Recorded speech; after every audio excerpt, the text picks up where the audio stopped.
Look, on Leadership Now, I promised never to do commercials, but here we are. Why? Well, I have a new book in the works. It's coming out spring 2026, and I wanted to give you an advance heads up about it. The title, The Future of Work is Gray, and it's kind of a big deal to me because the book dives into the age crisis that's reshaping work as we know it. It's something that I call age debt, but spoiler alert, it does turn into some solution. There's some hope, there's some positive, and that's called the experience dividend. So if your workplace still thinks that age is a liability, well, it's time to retire that mindset. In fact, we might want to retire the word retire. So yeah, I don't do ads. This is a special occasion, and for it, I am willing to go gray. And maybe Grey Goose will sponsor me, not sure. Anyway, spring 2026, the future of work is gray.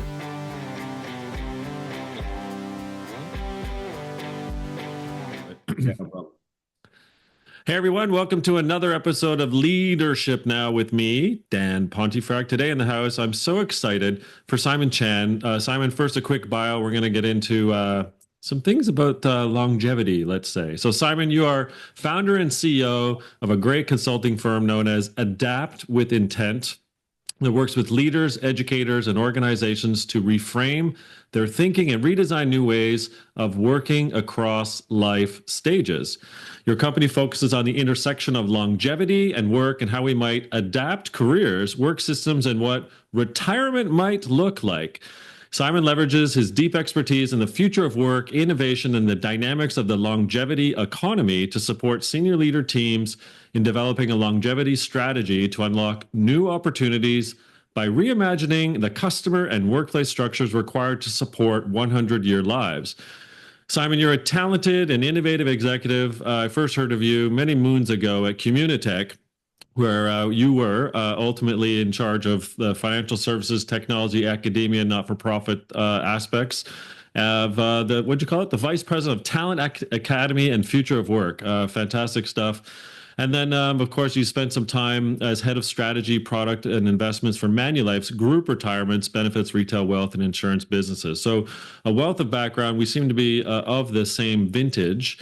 So first of all, when you think about Adapt with Intent, why have you started a consulting firm that is trying to help organizations rethink how and what longevity is all about? Let's start there.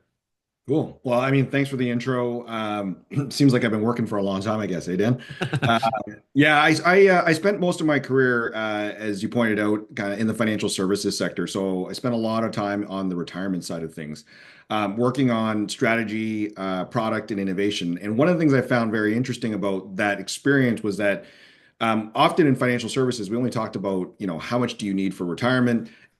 And we really never talked about what it means to be in retirement and what are some of the things to think about a little bit more broadly. So that was kind of the retirement side that got me interested in the topic. The other side was, as you mentioned, I worked at Communitech in the tech sector, and I really saw how workplaces were changing in terms of how people are trying to attract talent, older and younger. And really the theme that came up was flexibility. So I kind of took those two things together. I spent some time thinking about kind of all the times I've done strategy sessions, innovation sessions with executive teams.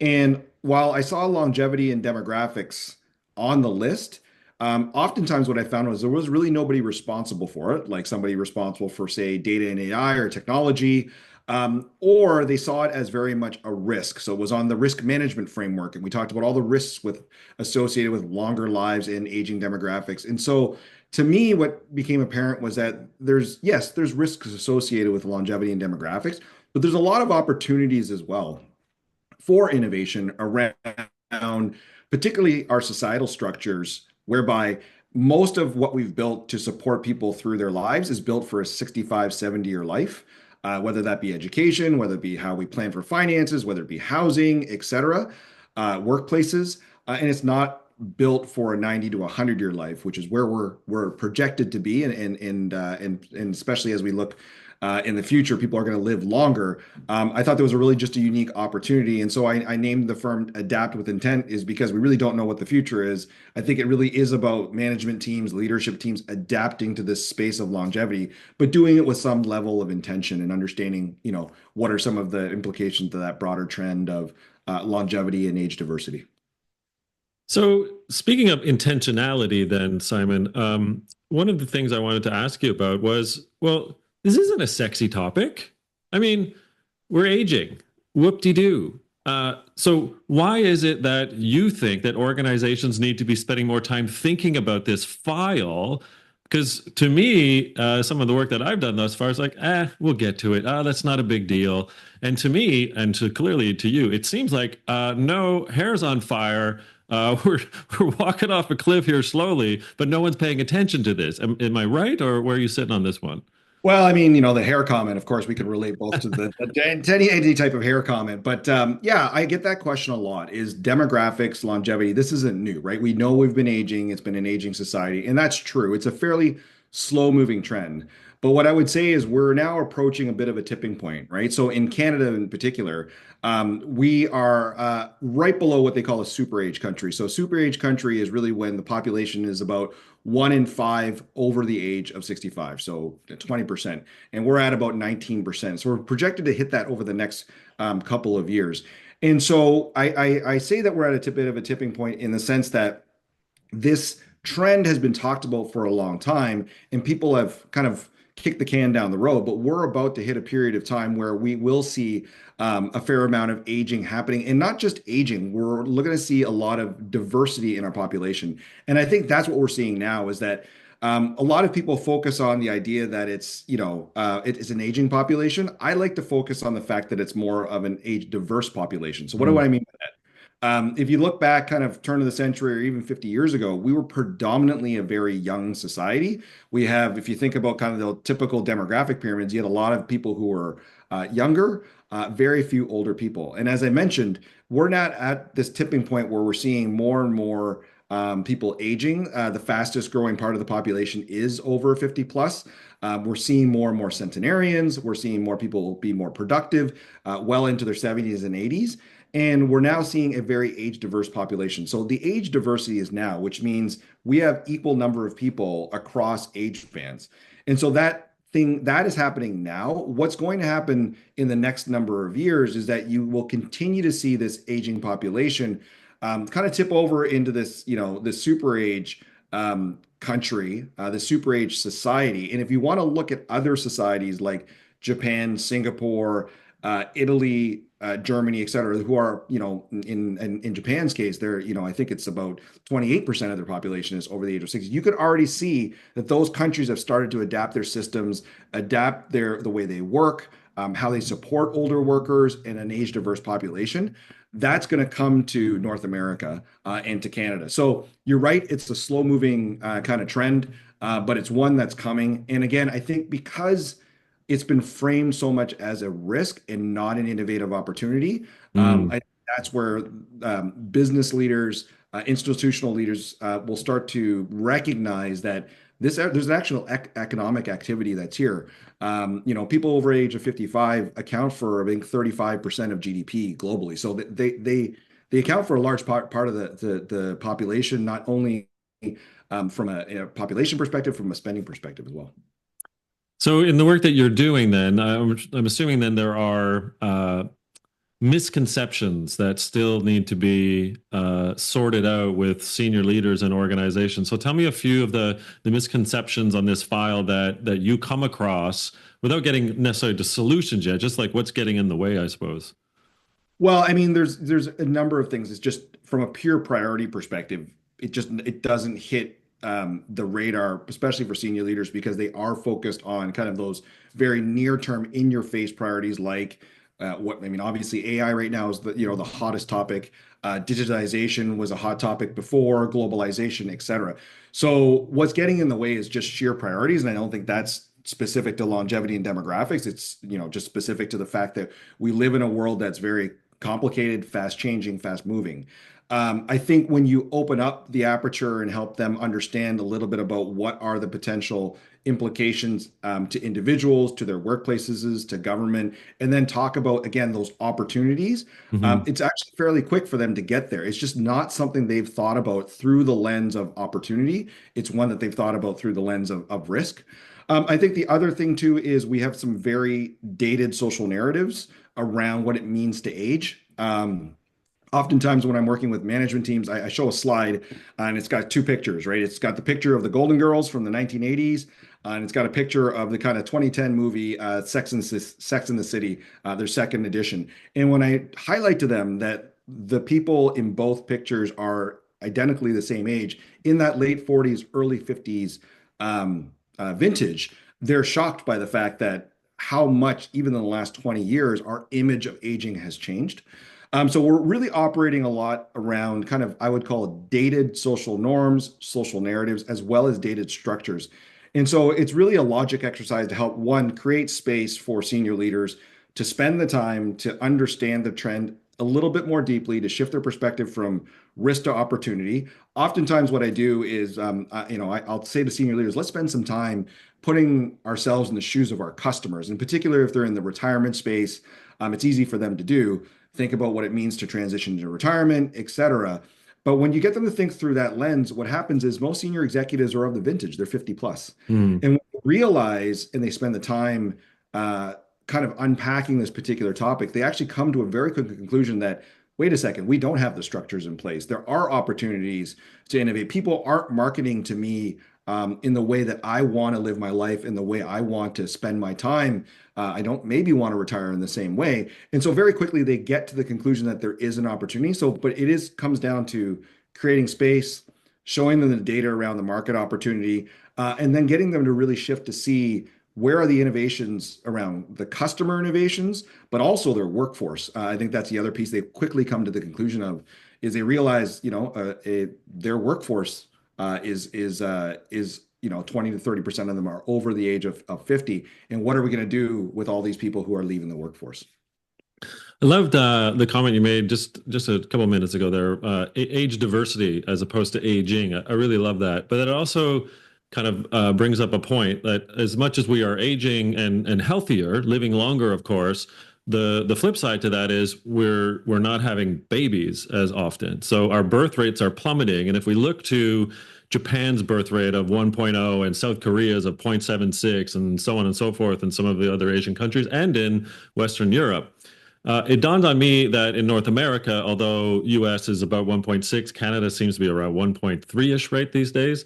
Yep. There's a tsunami that's going to happen as well when we maybe not have enough young people. So the fact that we're living longer, great, but your age diversity point is well taken by me because we're going to have to reorganize organizations to be thinking five, maybe even six generations in the workforce. So how do we, what's the rationale for this particular question there, Simon? Well, I think that confluence of living longer and the decline in birth rates is what's creating that age diversity. And I do think that requires us to rethink, is our society built properly for an age diverse society?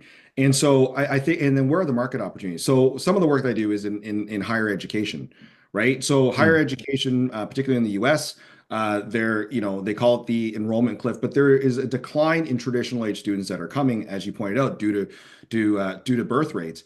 And so right now, it's one of the industries that really almost predominantly serves 18 to 25-year-olds, right? And so you're seeing progressive higher ed institutions starting to think about the fact that, well, wait a second, we are entering a period of time where we're age diverse.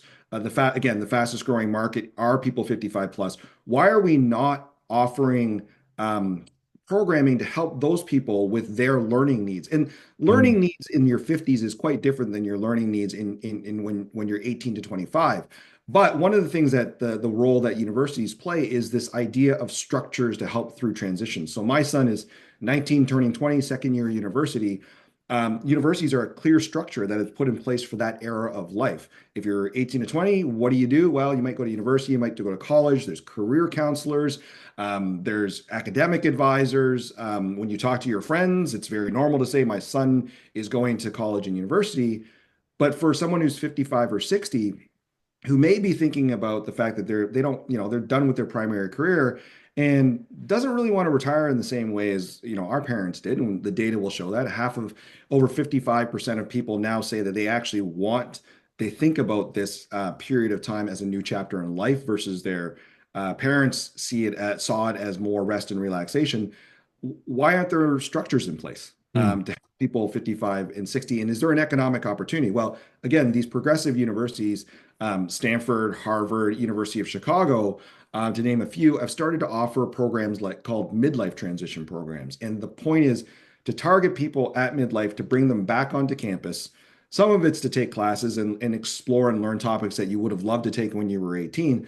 But what they also do is provide you with an opportunity to make that discovery or transition with a cohort of other people who are at the same stage as you, thinking about what to do next. And so, back to your comment about kind of declining birth rates, I think sectors and industries need to think about now that we're in an era of age diversity, how do we leverage and how do we change how we offer programs to people or products to people to leverage that age diversity. The other piece that higher ed is starting to recognize is that you talked about the fact that we have five generations in the workforce.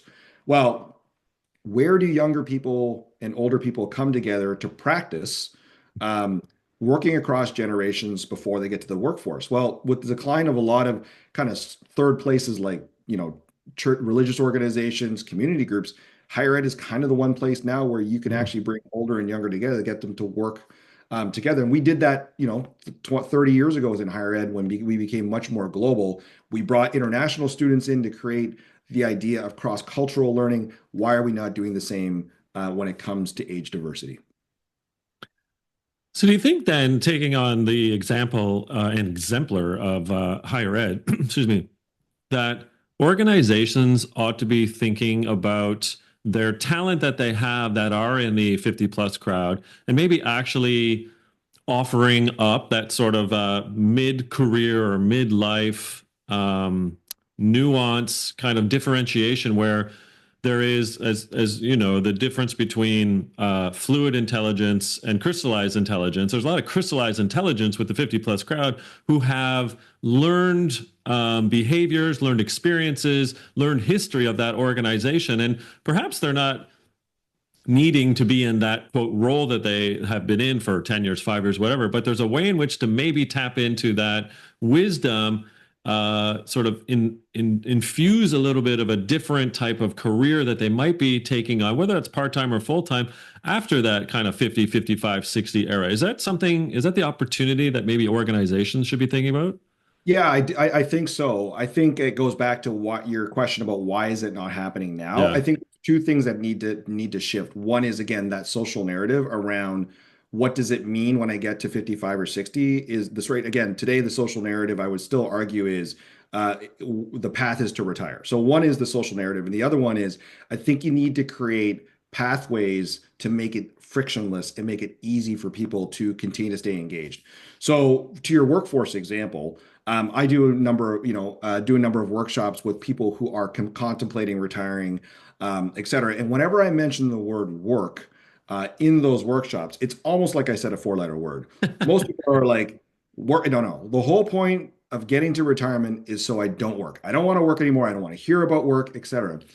But when you actually get them to unpack a little bit about what are things that work provides outside of just income, what they start to realize is, well, actually, work provides a sense of identity. I have an identity when I am at work. Work Yeah. provides social connections. And there's lots of people that I like that I work with. Oftentimes, what they're talking about when it comes to work is they don't like the overhead. They be done with kind of the corporate politics. They don't want to go to all the meetings.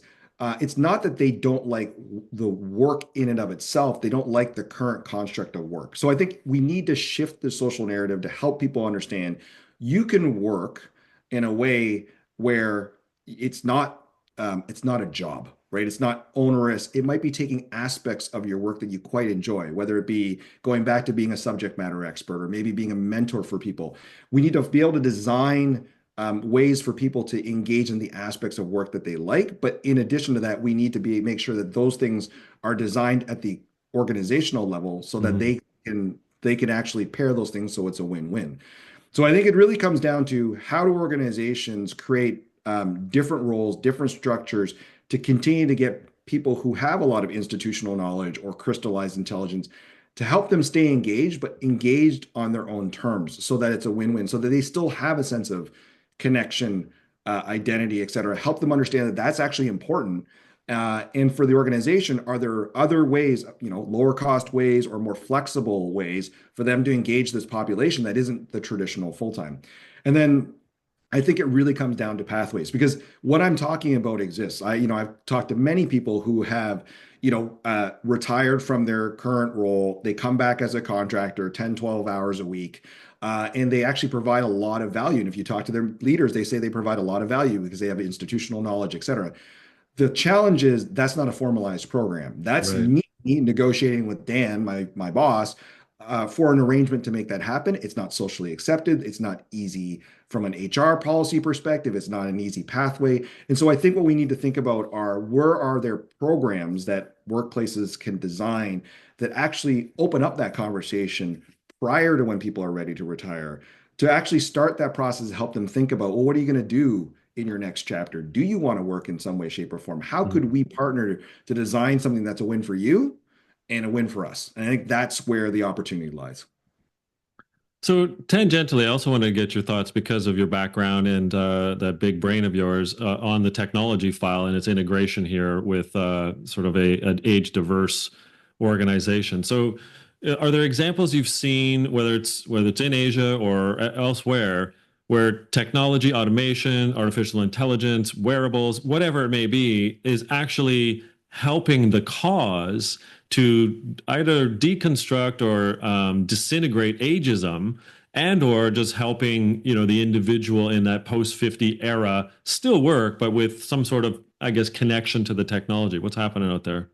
Yeah, so I'd say that the examples are, particularly in North America, are fairly limited. In Asia, I think some of the examples you'll see in on the labor side of things, because again, there's knowledge work and then more physical labor Hmm. work. That in Japan, a number of the factories and a number of the kind of industrial sector, what they've done is, believe it or not, they've actually leveraged technology in terms of things like exoskeletons and suits that people can actually put on who are a little bit older, and it allows them to move something from A to B without the same strain on their body, right? And I think you're going to see more of those types of uses of technology where, whether it be exosuits or whether it be different types of aids to help people stay engaged, continue to do the work that they want to do, that they enjoy, but it's not as onerous on their bodies.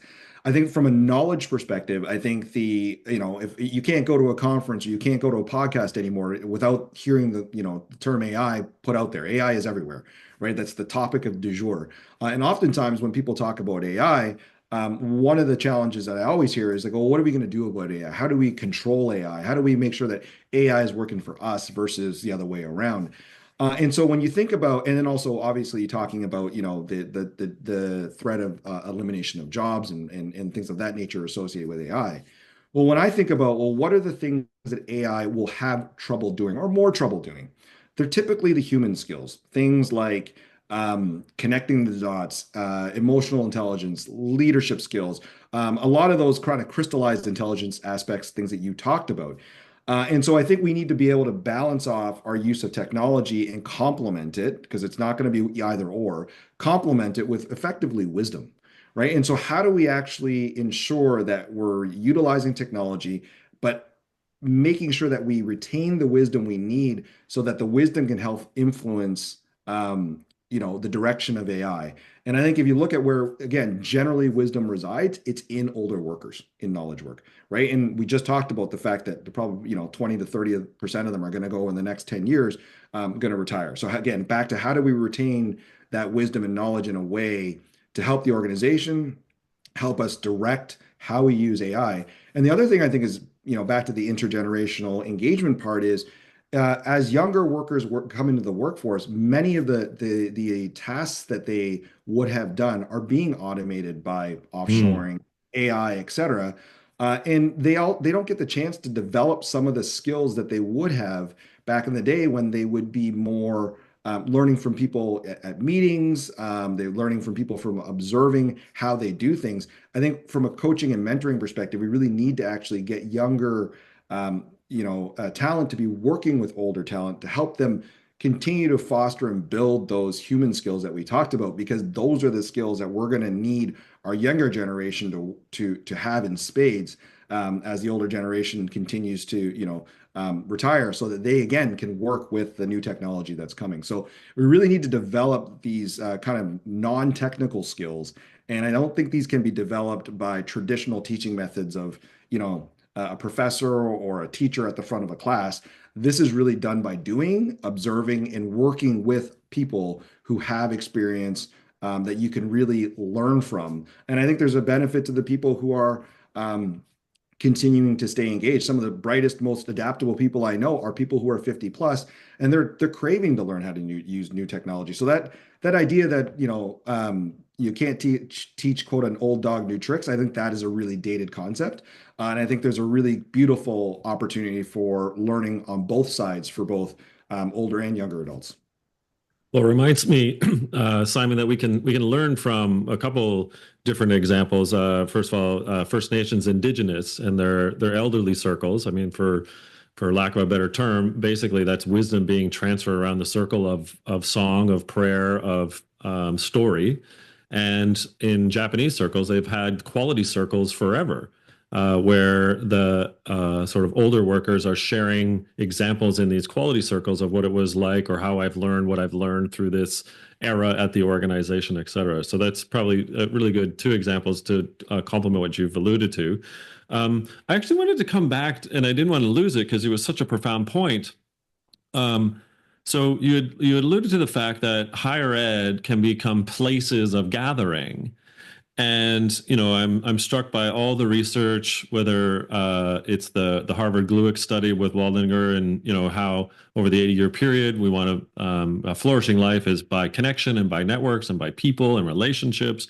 By Putnam's Bowling Alone seminal book, where as the decrease in the number of places like church and faith groups and community centers, et cetera, plummets, that again we're sort of losing out on the opportunity to connect and to feel, to your point, a sense of self and id and purpose and meaning.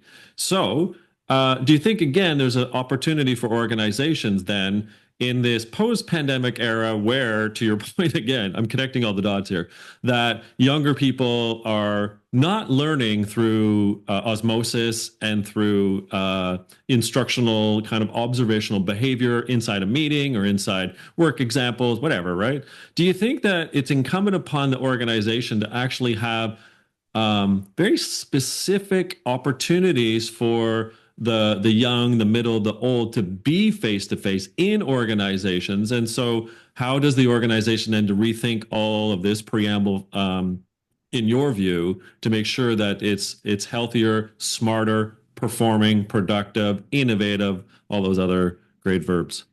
Yeah, so I think the two points I would make is one is I think we need to be a lot more intentional about how we bring groups together, in terms of designing it so that they actually are not just randomly colliding, which is fine, right? You can have the random collisions, Yeah.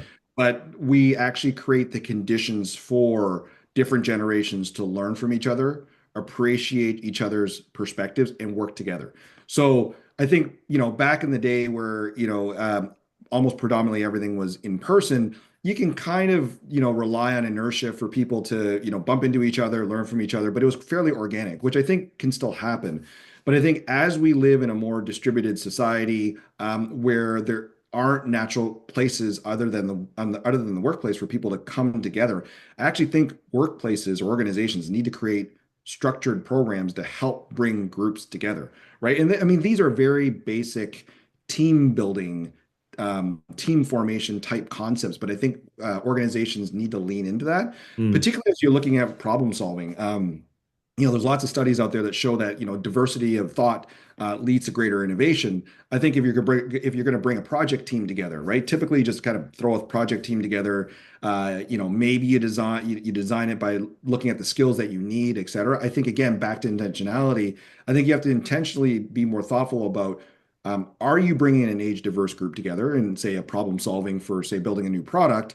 And then how are you creating the conditions for them to appreciate each other and get to know each other? Because that's not something they typically do outside of the workplace. Back to your point about Dr. Robert Putnam's work around the decline of third places like the bowling Mhm. alley, like church groups, like clubs, that doesn't naturally happen anymore. And so we need to learn to exercise those muscles.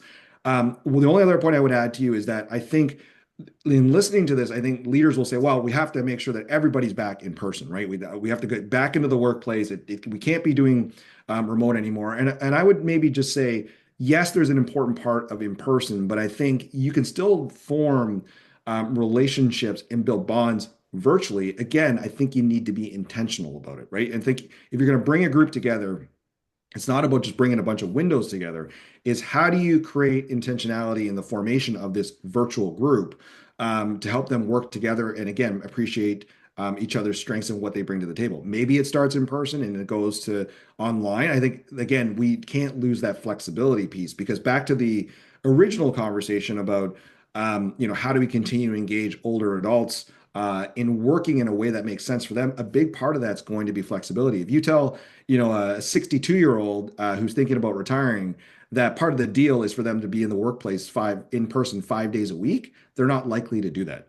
And so one of the beautiful things about COVID and about this opportunity for remote is that we can bring people in who might be want more flexibility. It's still incumbent that we build those relationships, build the opportunity for them to get to know each other, work together as a team. But I still think we need to hold the ability to have flexibility because that's how you're going to get the talent. Because if you have someone that's a subject matter expert that's been in your organizations for 30 years, if they're going to stay on as a subject matter expert or a coach 10 to 12 hours a week, yes, they can be in person from time to time and as new players come in, but there's no reason they can't be in Florida, Right. zooming in, meeting and providing that subject matter expertise in a project huddle or a stand up in the morning. So again, we just make sure that we think about this as a design challenge where we design the solutions that fit the organization, that fit what the younger talent wants, but also fit what the older talent want. Because I think if it's 5 days in person, I don't think you're going to get a lot of people to agree to that. Okay, you've been gracious with your time. Last one for you. The Sure. metaphor career sprints versus career marathons. Tell me a bit about that and what organizations need to be helping the employee think through this new longevity aspect to their lives. Yeah, so I think that's a great analogy around thinking about sprinting versus a bit of a longer game. So the way I think about it is most people today don't have the benefit of a guaranteed pension or retirement plan. So the reality is the math of trying to save for 30 years for a 30-year retirement just is a very tough prospect. Obviously, there's challenges from a affordability perspective around homes and inflation, et cetera. So the idea of saving for 30 years to fund a 30-year retirement is going to be challenging for most. So that's one. The second is if you're going to live, um, until you're 90 to 100. So in other words, over the last century, we've been gifted an extra 30 years of longevity.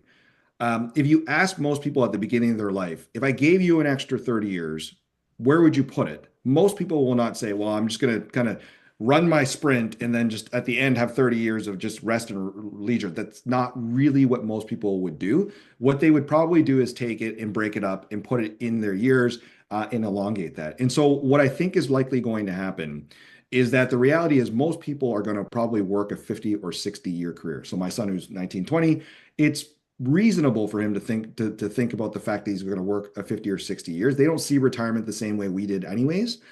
Now that sounds terrible, right? If I say 50 to 60-year career, most people again shudder at that. And so I think the trade-off is going to be if organizations are going to engage people for a 50, 60-year period, they can't the people can't do it at the pace that we demand today, right? If people had to sprint for 60 years based on today's pace, I don't think it's sustainable.